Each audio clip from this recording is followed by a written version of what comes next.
بڑے بڑے لوگوں نے یونیورسٹیاں اس لیے بنائیں، ان میں دنیاوی نصاب اس لیے داخل کیا تاکہ دنیا والے آ کر پڑھیں،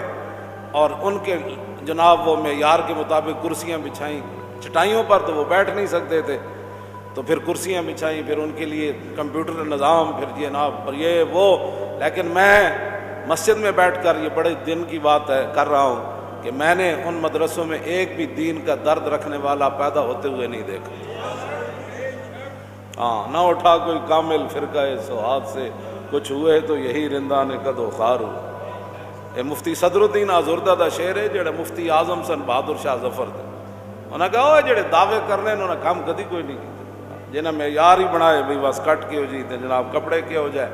تے جناب گڈی کے ہو جی تے پھر میرا معیار تقریر تک کے وے تے پھر بندے کتنے ہونے تے پھر مینو لے جانا کیویں تے پھر بٹھانا کیویں تے پھر نعرے کیویں لانے، ایسی بات۔ یمنون علیک اسلموا، میرے حبیب وہ آپ پر احسان کرتے ہیں کہ وہ مسلمان، فرمایا قل لا تمنوا علی اسلامکم بل اللہ یمن علیکم ان ہداکم للایمان، فرمایا مجھ پر احسان نہ کرو، یہ تو اللہ کا احسان مانو کہ اللہ نے تمہیں ایمان کی جو ہے وہ دولت عطا فرمائی۔ قل اتعلمون اللہ بدینکم، تم اللہ کو اپنے دین کی خبر دینا چاہتے ہو کہ ہم بھی مسلمان ہیں۔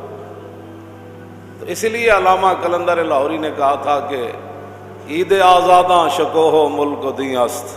کہندا آزاد بندے دی جڑی عید ہوندی نا، آزاد بندے، غلاماں دی نہیں، ہاں غلام نہیں، غلام جدھر بھی ہوئے وہ غلام ہی ہوندا۔ اقبال کہندا آز غلام لذت امام جوئے گرچہ باشد حافظ قرآن مجوئے، اقبال کہندا قیامت تک تینوں کسے غلام بندے کو ایمان دی لذت کدی محسوس نہیں ہوئی۔ آز غلام لذت امام مجوئے، میں کہا اقبال جی حافظ قرآن ہوئے تے مولوی ہوئے تے پیر ہوئے تے پھر کہندا گرچہ باشد حافظ قرآن مجوئے، کہندا حافظ قرآن بھی ہوئے تے مولوی تے پیر بھی ہوئے تے غیراں دا غلام بن جائے تے اقبال کہندا او دے کول بھی تینوں کدی ایمان دی لذت محسوس نہیں۔